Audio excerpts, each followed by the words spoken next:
a year ago, and I noticed there was a trend in youth that were kind of they were stopped watching television, their entertainment from the internet, basically, carrying their iPhones with them, watching movies on their iPhones, YouTube, all this whole revolution. So I saw this a lot of marketing firms that were still sending me messages saying, we're doing this with old medium. They're all using old technology to get their word out, and a lot of kids aren't watching the old television sets or listening to radio anymore. So I started analyzing how the youth was shifting to this new medium, and then started helping companies reach out to youngsters to get their product at least in front of their faces. So the ROI as far as the traditional ways of seeing marketing campaigns and seeing it turn into ad sales or dollars isn't really happening yet, but we're trying to do what we can, at least so when these youngsters grow up and decide to buy this big truck, they know Ford is what they want to trust when they buy a car. That's what I specialize in these days. Okay, Adam, I have to ask you, youngsters, how old are you? I'm 22. Okay. 13 to 18, I guess. Okay. From a web background, I noticed even 5 or 6 years ago when I was starting to use MySpace and my journal and blogger that it was actually really cool meeting someone in a different state. Like, oh, wow, you're from DC. That's so amazing. And you get this really cool, like, adventurous feeling about being on the web. And these days, I meet people that are in Chile that are on a dial-up modem that are just exploring Facebook for the first time. But I myself don't feel those boundaries are really there anymore. So boundaries for the teenage market these days are totally diminished. So geographically, we don't attach an adventure to someone in another country. It's kind of diminishing, but the great value has been the sites that actually make those boundaries appear non-existent. Like Facebook is going to be getting rid of the networks soon, which means that like being the San Francisco network or Stanford network, those networks are actually going to be going away, which would be Facebook as a website, is a sign that they're kind of getting rid of those ties and realizing that people aren't searching for faraway places. It's searching for the connection of someone's similar interests or similar ideas. So I guess getting back to the original idea is I've been trying to help individuals or help companies market to teens with an idea of make it simple, make it easy, approachable, and let them put their ideas into this website and then suggest or recommend things, places, or people that they would find interesting. And that's been a great way to make a connection and keep the one person coming back again and again. So the expansion of the geography and the age boundaries, is that making it harder to focus and market on teens? You can go first. Yeah, it has. And the thing is there's only so much mind share that a person has. As you know, when you have, let's say, you buy a home or a car, and you have a job and kids, and your mind share gets smaller. It's only so much of a pie that you can devote to each thing. So kids these days are having issues with, okay, there's YouTube for this, and there's Hulu, and there's NBC.com to watch my TV shows, and they don't. It's really difficult to get a small piece of that pie. From 2 hours a day that a person is watching television, where are they going to go to watch it, and then try and conquer that market.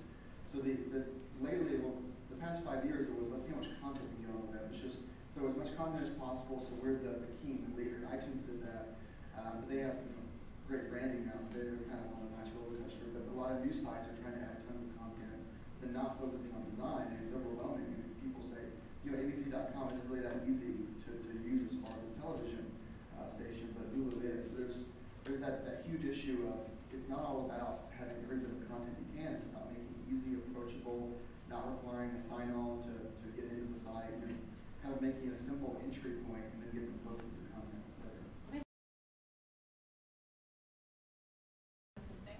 Yeah, that actually 2 points, and I want to try to get one of them.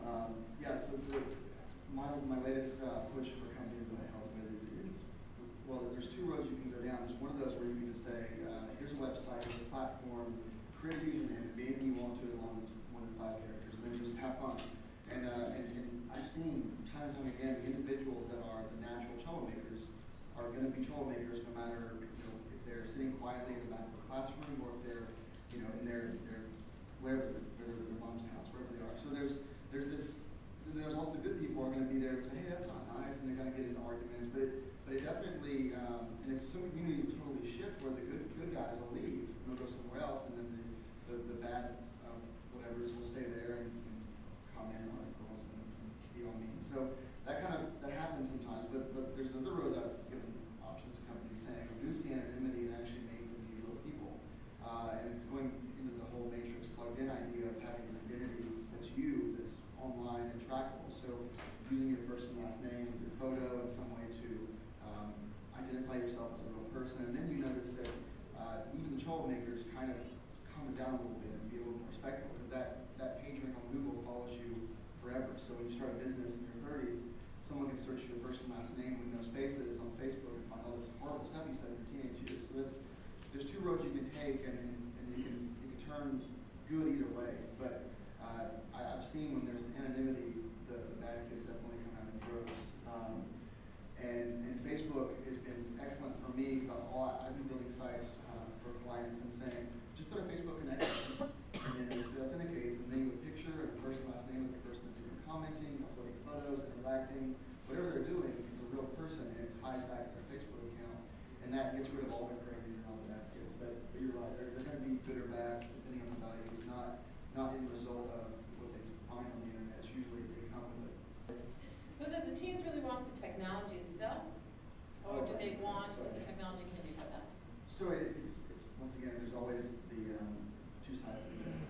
I've noticed that there's been studies released that people that are really into social networking and really into online interaction are typically pretty introverted and not really, they're not speaking at panels, they're not in front of a class giving speeches or lectures. They're usually they're not the total quiet type, but they want to be themselves, but they don't want to take the chance of being in front of a crowd and being themselves. So that generally draws them in, and I think that gets them into technology as an option to be social, communicate, elaborate, share ideas, and just kind of mesh with other people without taking that big risk of being looked at by everyone. So there's that side of it, but also it doesn't take a couple weeks before they realize that, wow, I've actually met someone in Brazil, and I've actually started blogging, and I got a couple of comments, and now I'm video chatting with this person in Japan who's there as an exchange student, and like this whole thing happens, and they realize there's this vast amount of knowledge, not from what's been published on the web, but what they can add and what others can contribute. So you can share your ideas and get comments from people, and then get instant feedback on what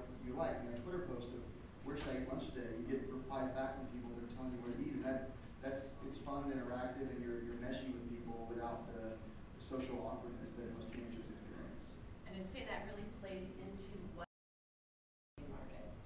Alan, what do you think? Well, it's the stickiness factors. It's you like hits are nice to your website. You like the people that are visiting, but that recurring visitor count is really big as well. It's how retained are the people that are coming to your site, whether it's a blog, whether it's even corporate sites that are Cisco would like to have their people coming back time and time again. So they have a login, they have special access to certain things. If you're logged in, you can't download a VPN client without an account. All these different steps that kind of get you into their mode. So the social aspect is great, but it also can take away from some terrific content that you have yourself. If you have some blog posts, I mean, there's actually some of those popular bloggers that are doing it for money and selling ads have started turning off comments, because the comments will increase the people that are coming to their site or back to their site, but the comments also take away from the meat of the website, which is the blog post itself. So the social stages are great for starting out, I think, but at some point you've got to let your content speak for itself and allow people to enjoy your content for the content, not enjoy it for the comments that go on for hours. So it's a really, really fine line as always. But my recommendation, of course, would just be make it as social as possible, make it easy for people to have logins on Facebook and MySpace to log in with those usernames. So you don't have this, you lose the value of having a whole SQL database of logins and emails and passwords, but you retain the value of people that go one time, okay, to Facebook, Ajax window pops up, they log in, and then when they're done, they can comment as themselves, and you get immediate satisfaction.